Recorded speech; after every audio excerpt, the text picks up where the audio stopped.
Today on Locked On Rockies, checking in on some Colorado Rockies storylines that we've not talked a ton about. You are Locked On Rockies, your daily Colorado Rockies podcast, part of the Locked On Podcast Network, your team every day.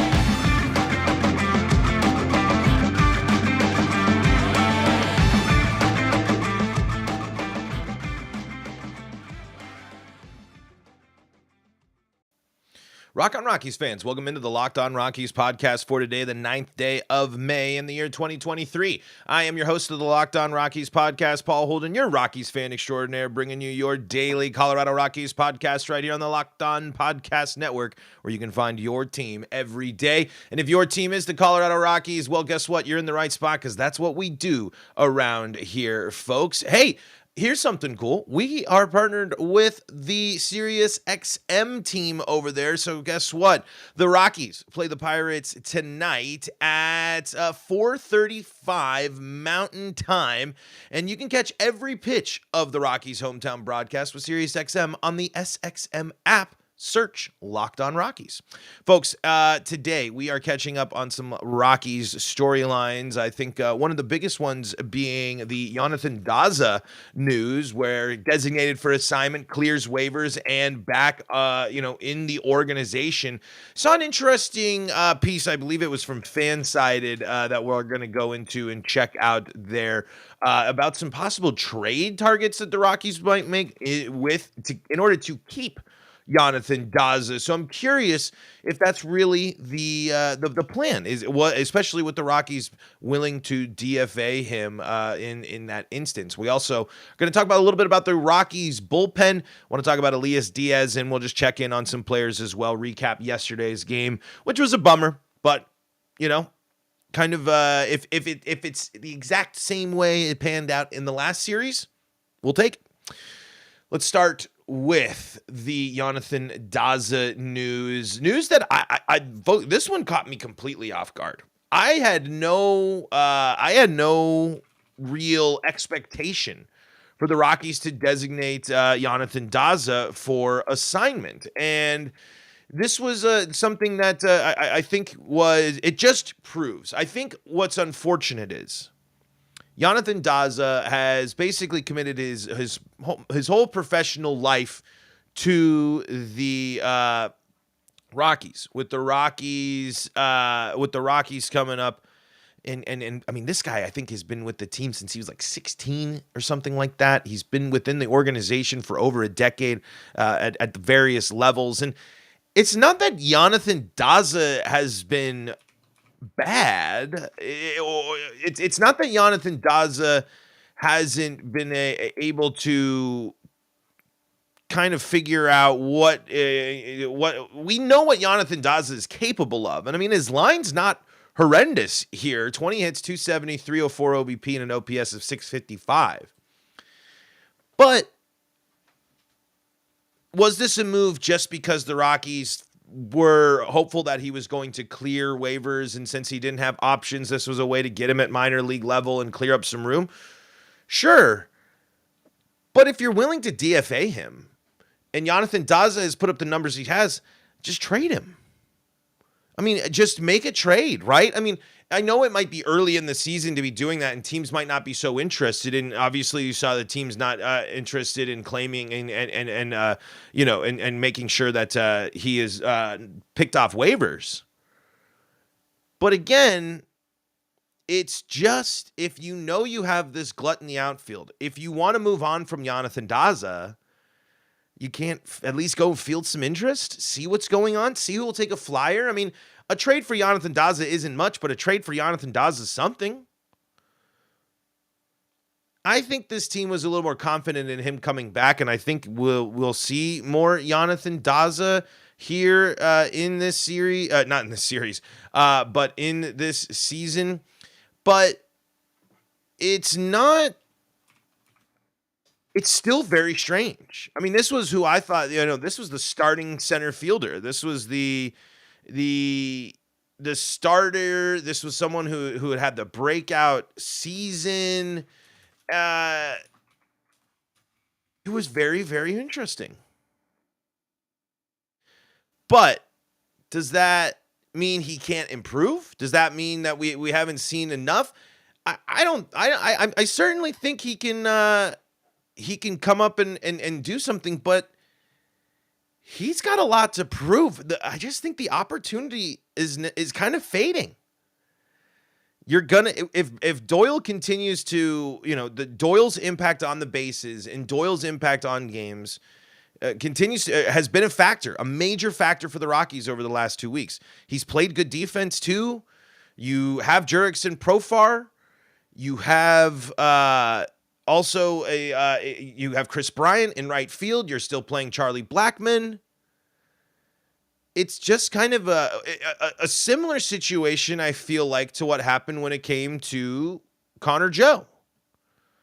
Someone clearly that is capable, someone who clearly can ball, someone who clearly has the capabilities. But when you're looking at this Rockies roster and what the Rockies want to do, where does he fit? And I don't think he really has a lot of opportunity and options here still with the Colorado Rockies. But I still think that he is an interesting enough piece to a lot of teams, because I think you can get a decent or get a draft pick, get someone who is close to major league ready, even if it's not a super exciting prospect. And Thomas Murray over here writes for Roxpile on Fansided here, and he's got a couple of pieces. I just want to read a little bit here. Over the past 2 years at the major league level, Daza has shown impressive performance with a batting average of .282 in 2021. In 2022, he had a breakout year, hitting a remarkable .301 with 2 home runs, 21 doubles, and 2 triples. Daza's batting average of .270 and 6 doubles before being outrighted this season showcased his consistent performance. What's more impressive is that he has only struck out 13 times, which made him a reliable player that the Rockies could always depend on. Although his stats may not be extraordinary, his steady performance and low strikeout rate make him a valuable asset to the team. Although Daza has been removed from the team, it's unlikely that we've seen the last of him in a Rockies uniform. Again, this is from Thomas Murray here writing on Roxpile. The piece is titled 3 Players the Rockies Could Move On From to Bring Back Yoanthan Daza. And let's talk about these 3 players here, and let's dive into these. These players make sense. And it starts with Alan Trejo here. Alan Trejo is someone that the Rockies are certainly using here with the switch for McMahon to third base. But we've been seeing a decent amount of Harold Castro, and that's what Thomas writes over here in his piece as well. So why wouldn't you be interested, especially because this is an interesting nugget here from the piece here. Trejo's performance on the field has not been at his peak recently. His current batting average of .250, along with 5 doubles and 8 RBI, may result in him being moved down from the major league roster at some point in the season. And the likelihood of him being sent back to the minor leagues could be pretty high, primarily due to the fact that he can be optioned without any risk of losing him. Pardon me. So there you go. Alan Trejo. I don't think the Rockies are going to trade Alan Trejo. I think they like I think they like the utility that he can add to the team, and I think that the team might be a little more confident in using him if he performs a little bit more than Castro down the stretch. But certainly something to watch there. But I kind of agree here with Thomas that I think he'll spend some times in the minors. The next player that is listed is C.J. Cron, and C.J. Cron. It just makes more and more sense to trade C.J. Cron this season. C.J. Cron has been great for the Rockies. C.J. Cron has been an awesome add. But again, if you want to get Daza back in the lineup, you got to get C.J. Cron out of there, because then you can use, people are going to slide into that DH role, which allows Daza to find some time, because I don't know how much or at all or ever that you're going to use Yoanthan Daza as your DH. But if you free up first base, that means you can bring Montero back up to play first base, or you can bring Tolia up to play first base as well. First base is dying to be the position to have the youngsters take over, especially because even though CJ Cron's trade value isn't going to be that high, you can get something back in return because, again, the odds of the Rockies recommitting and signing CJ Cron to even more time doesn't make sense and doesn't really help you, especially when you're looking at your prospects that you want to get up. And then the final player here that the Rockies could trade to make room for is Jurickson Profar. And that's an interesting, it would make the most sense here that the Rockies could try to trade Jurickson Profar. But the problem is Jurickson Profar hasn't really been all that great. And as Thomas writes, it's more likely that Jurickson gets released by the Rockies. And so I think it's more likely out of those players if you're going to see them make a move. The Cron one will happen. But it also, what is Profar doing? If Profar's not helping your team and, again, is preventing young guys from playing in the season down the stretch, that has to be reevaluated. And I think the name of Jurickson Profar, though the free agency this year would maybe signal, I think you could try to move a couple of those players for not flashy deals. I don't think the Rockies are really going to make big splashes with these type of players, but they certainly can get stuff back, and that always helps. Try to get an arm. Try to get some. Just see what happens, because you never know, and it's better than losing them in free agency. Look at would have been great to move Carlos Estevez. There's just so many times you can point to that we've said, better to get someone in return to help out the Rockies than to just let them walk, and better to get someone in return that opens up time for your young guys to come up and play.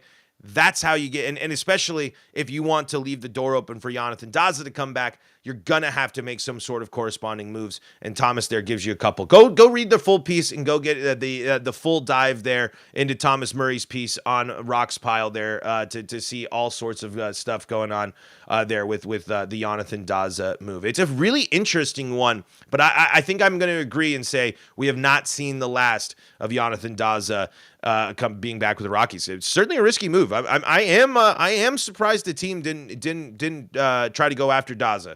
I think he still provides he's got the right foundation. He's got a good base to make him a solid player. And he certainly could be someone that would leave the Rockies and improve or have that same type of storyline possibility. But we'll see. That the Rockies certainly won't be making any changes anytime soon. And instead of sitting on the bench, Yoanthan Daza is going to play at AAA. So at least there's that. We'll continue to monitor and see what happens there next with the Rockies. Let's talk bullpen next here. Probably the biggest surprise of the season so far for the Colorado Rockies bullpen. We got a piece here from Patrick Saunders we will read from coming up in segment number 2. Before we do that, though, folks, we are in the prime time when it comes to hoops. It is time for you to bet on your Denver Nuggets. The FanDuel Sportsbook app is the place to be for that. And you can make a fast break to FanDuel during the NBA playoffs because right now, new customers can get a no-sweat first bet up to $1,000. That's $1,000 back in bonus bets if your first bet doesn't win. That's what, if you can get in on a parlay, you can get in on threes drained, you can get in on all sorts of fun prop bets. You can bet on the Rockies too at the same time. There's all sorts of action you can get in on there with the FanDuel Sportsbook app. There's no better place to bet on all the playoff action than America's #1 sportsbook. Did I mention you get paid instantly when you use FanDuel? Visit FanDuel.com/lockedon and get a no-sweat first bet up to $1,000. That's FanDuel.com/lockedon. FanDuel, official sports betting partner of the NBA. Folks, this is the Locked On Rockies podcast. We're free and streaming on your favorite streaming service, bringing you your daily Colorado Rockies action right here on the Locked On Podcast Network, where you can find your team every day. I want to shout out my everydayers here. I know they're in the live chat. Lux Ace, Alex Jimenez, Nicholas Delvo here as well. Shout outs to y'all. Thank you for making us your first listen of the day. We're free and streaming on your favorite streaming service, live on the Locked On Rockies YouTube channel and on the SiriusXM app. The Colorado Rockies are playing the Pittsburgh Pirates tonight at 4:35 Pacific, and you can catch every pitch of the Rockies hometown broadcast with SiriusXM on the SXM app. Search Colorado Rockies. All right, coming up here, we are going to recap the series tomorrow. We're going to talk more baseball, current day baseball, but we're sticking with our storylines that we've been following that we haven't talked a ton about and are diving into a little bit more. We talked about Yoanthan Daza's DFA there in the first bit. Lux Ace points out KB 1,000 hits. Shout outs to Chris Bryant, 1,000 hits. Continuing to swing the bat, and a healthy Chris Bryant impact for the Rockies, certainly. I don't think another player we haven't talked a lot about, but I think we'll talk more and more. He's getting the job done and being a strong leader, I think, for the Rockies as well. Alex Jimenez says solid game from Freeland, but bats couldn't help. That sounds like the story of Kyle Freeland's career. I was going on. I didn't see how the 2 runs were given up in the game yesterday, so I'm gonna have to check in on that. But it just sounds like Kyle was doing great, and one 2 bad pitches. That was it. What was it? A home run that he gave up? Was that it there? No, it looks like it's 2 RBI. So what was that? A Rodolfo Castro home run. That was the only damage there done. That's a super bummer there. I mean, that's a line you got to back your pitcher up. You got to help him out. 2 runs ain't all that much, and the Pirates were looking for that win. Absolutely. But let's talk Rockies bullpen here. Let's talk about this team being a strength. Certainly, there has been some issues with the bullpen. It hasn't been great all the time, but there have been pieces and there have been players that have been really surprising, and Patrick Saunders does a good job of writing about it. This is from May 6th, though, so a couple days ago. This is from Saturday, so it changed. The numbers are going to change a little bit there, but probably not too much, considering that the Rockies have not a lot of runs given up, especially by this bullpen there in the Sunday finale and the Monday loss there. None of the runs were given to the bullpen. So here we go. Buried beneath the Rockies' woeful early season record, injuries starting to starting pitchers and a hit and miss lineup, you'll discover several relievers who have pitched remarkably well. No way, you say. After all, when things go south for the Rockies, the bullpen often leads the way. Plus, you point out that the Rockies' bullpen is a 4.40 ERA, the 8th highest in the major. Its 1.41 WHIP is the 7th highest, and its 250 average against is also the 7th highest. But here's the thing. If you throw out left-hander Ty Block's 8.18 ERA and Dinelson Lamet's 12.66 ERA, most of the rest of the pen has been rather salty. Mercifully, the Rockies designated Block for assignment. I thought they might do the same with Lamet, but because he can throw a 95 to 97 mile-an-hour fastball, he's still around, albeit he's now on the 15-day injured list with the convenient case of lower back stiffness. Let's see here. Getting Bard back is the big thing, but here, more remarkable has been veteran left-hander Brent Suter. Through 13 games, his .89 ERA is the 8th lowest in franchise history for a reliever beginning his Rockies career. In fact, it's the lowest since Adam Ottavino's .69 in 2012. Right-hander Jake Bird has become the workhorse every bullpen needs. He ranks 2nd in the majors with 22 innings of relief and is tied for 6th among the relievers with 22 strikeouts. Bird's 3.27 ERA is solid, and he's been excellent of late, posting a .55 ERA and 18 strikeouts versus just 4 walks over his past 10 games.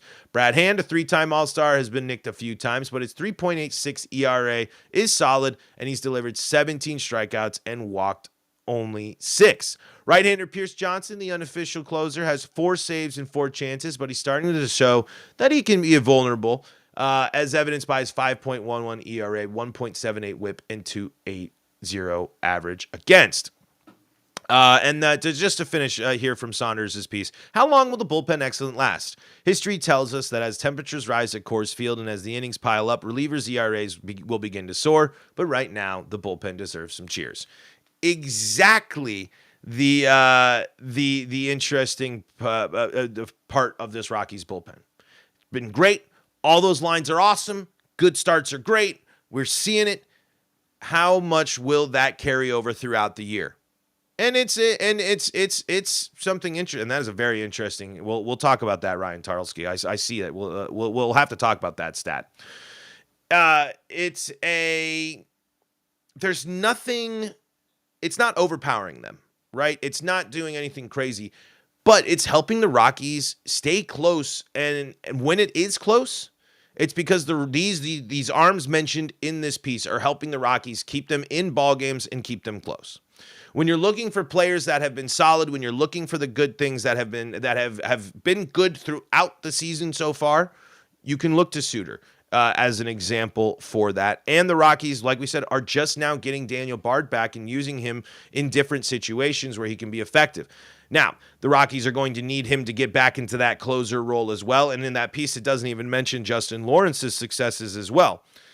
But this, again, it shows you a little bit that the Rockies have underperformed, that they haven't quite hit or played as their best ball. But that's no excuse. This is a team that walks a lot of batters. This is a team who, the defense wasn't backing it up. Just like we've been talking about the improvements over some of these players and in the Rockies as a whole in terms of winning more games and playing more competitive baseball, the bullpen's going to have to continue to do this throughout the year as well, especially as Saunders mentions, as the year goes on, when teams are only going to be more locked in, more in a groove, more ready to go, and more eager to get big wins against a team that isn't in contention. Teams are going to start looking at the Rockies as a team to take advantage of. And if the Rockies want to surprise teams and thump teams like the Brewers and the Mets in the mouth, they have to be able to rely on their bullpen like they have been so far this year. So I'm hesitant to say that it's that it'll stay for the whole year, but you're encouraged because this is the changes. Most of the changes that the Rockies made in this completely overhauled bullpen are showing signs of success. And players that I thought were going to be successful, like Dinelson Lamet, that's a different story. But the Rockies have already designated one. They're not afraid to DFA this year. With 3 DFAs this season, it is certainly something to keep an eye out there to see what happens with the Rockies, what the Rockies do in terms of DFAing, releasing, and keeping pieces around. It's good to see that the pitchers that have really, really struggled didn't have a big, long, the leash. The leash was long enough, and we'll see how long that the Rockies can hold on, keep getting good performances from these pitchers. And I think the one that's going to be solid throughout, and there's the reasons to be less concerned, is Suter. Maybe he's not going to probably keep going at a historic record-setting pace, but he's still going to be solid for the Rockies because he was very solid for most of his career in Milwaukee, and someone that already is really buying in to being with the Rockies and being someone to help this club and buying into being in Colorado, which I think is pretty cool.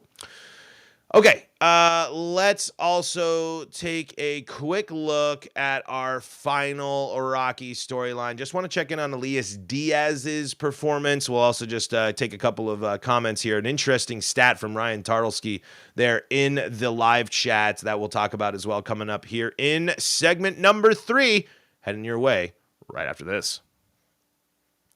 This is the Locked On Rockies podcast. We're free and streaming on your favorite streaming service. Thank you so much for making us your first listen every day. We got our diehard everyday Rocky fans. We call them the everydayers in the live chat here. Alex Jimenez, Nicholas Delvo, Lux Ace, Ryan Tarlsky is here as well. Hey, your subscription to the Locked On Rockies podcast helps the show grow, and you can be part of the show and be part of the live chat. Have your comments, your questions, your hot takes read on the show.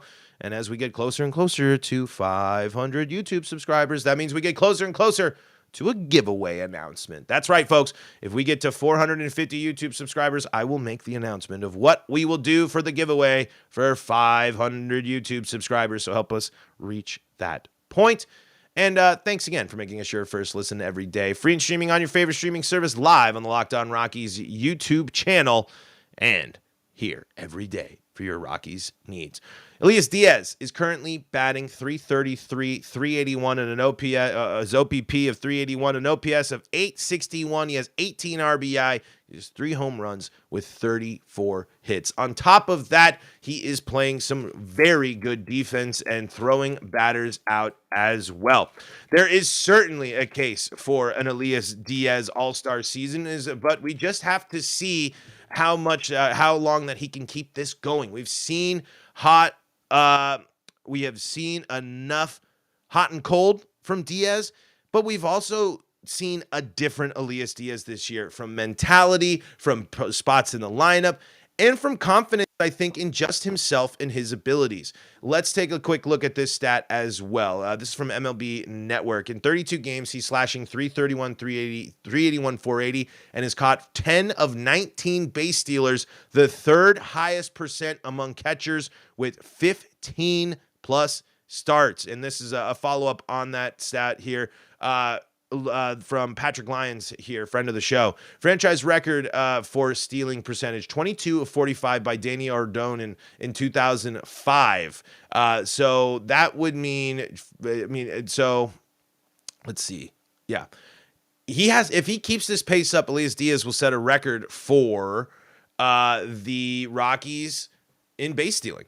Or caught stealing, I should say. Mixed with the fact that Ezequiel Tovar is rad at defense, and I think adds and has already shown impact on the ability to get runners out, apply tags, and do some serious damage. I would love if Elías Díaz is an all-star. I was wrong about Elías Díaz in the offseason. I need to see a full season of Elías Díaz play this way, or continue to just be a productive catcher, a very hard spot to do it. I don't, if Elías Díaz leads the Rockies and does all these stuff in these stats, great. But if he's just a good catcher on both sides of the ball, if that's how he finishes the season with some good, solid offensive numbers and contributes to this offense, that's good too. That you can't ask for more than what Elías Díaz is doing right now for the Colorado Rockies, as on both the offensive and defensive side, from a position that is very tough to get going. But Lux Ace here in the live chat says, this offense is very confusing to me. We scored 13 runs against the Mets and scored 0 against the Dodgers and get 17 hits and 17 strikeouts. Ryan Tarlsky follows that up with, there's just not enough firepower in the offense, Lux. Crone isn't the all-star he flashed first half of last season. Statistically, one of the worst starter in the league. And Profar, Chuck, Max aren't producers. Chuck has been able to produce, but it does go down to it. Why is the Rockies offense not scoring a bunch of runs and as what they're capable of, is because when they goose egg, when the Rockies lose and when they don't score runs, you can look at the back half of the order here. From Ryan McMahon down, and this goes even higher. So from 4 through 9 for the Rockies yesterday in that loss, how many hits did they have? None, or one. Mike Moustakas had one single. That's McMahon, Diaz, Moustakas, Tovar, Castro, and Doyle all going hitless in the game yesterday.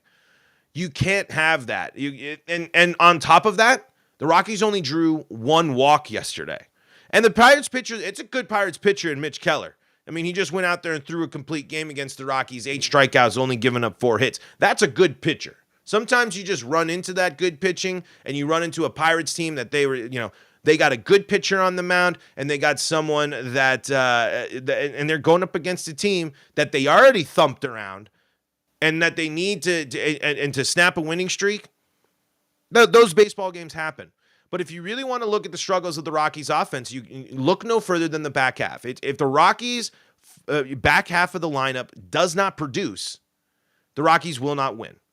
They need to get constant and consistent production from the back half of the lineup. As we continue to preach consistency, offensive production from the back half of the lineup is a must. And it's been the reason why the Rockies, when the Rockies lose, and when the Rockies lose close games, or when the Rockies offense really sputters out, it is just not it's not working out in the back half of the lineup. Because again, even though the Rockies were mostly kept hitless, Chris Bryant has a hit, Charlie Blackmon has a hit, Jerks and Profar gets on base with a walk. So you're the first 3 in your order are at least getting on base in 1 or 2 of their at-bats to give you some sort of a chance.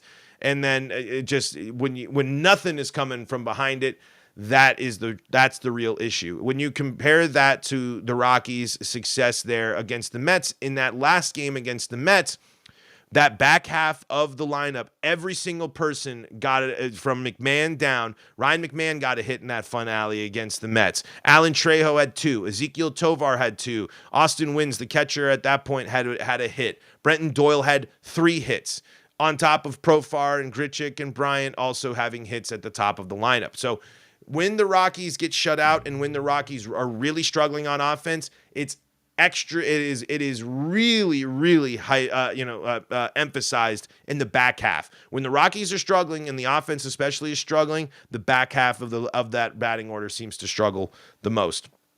And the fact that I wanted to get to, and we're actually out of time for today, but I got to read this one, and I think it speaks to the dangers of being a pitch to confident or a contact type of pitcher. And the true Achilles heel of Kyle Freeland is just pitcher or teams going through the lineup as consistently as they do. Ryan Tarlsky says, in Freeland's career, opponents have a near 1,000 OPS in the 7th inning, and it's not a short sample size either. We can kind of feel that, right? You can kind of think about that with how many times Freeland has had solid starts, and it's the same story yesterday there for the Rockies is Freeland is dealing, 7th inning, bam, 2 runs on the board, and that's all the Pirates need because he didn't have the offense backing him up. Man, that is just something the option is. And another issue with the Rockies offense, as Tarlsky points out, some great points from him today here in the live chat, is the Rockies are really slow and they can't generate as much offense as these other teams are and be as successful using base stealing and hit and runs and things like that because they are so slow. And yes, Nolan Jones really will be an interesting thing to see when the Rockies turn to him.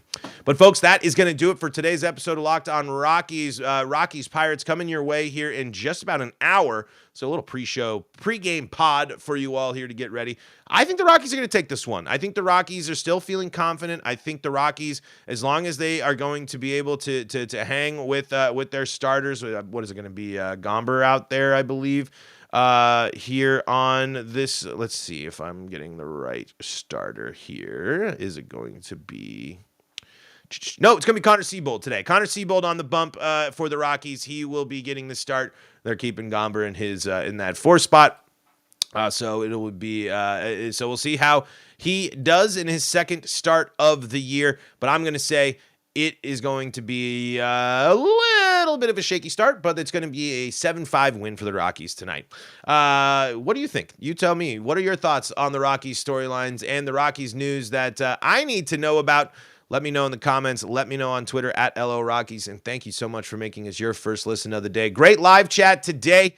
Be part of the show by subscribing to Locked On Rockies on YouTube. And folks, until next time, this has been Paul Holden saying so long from the Locked On Rockies podcast.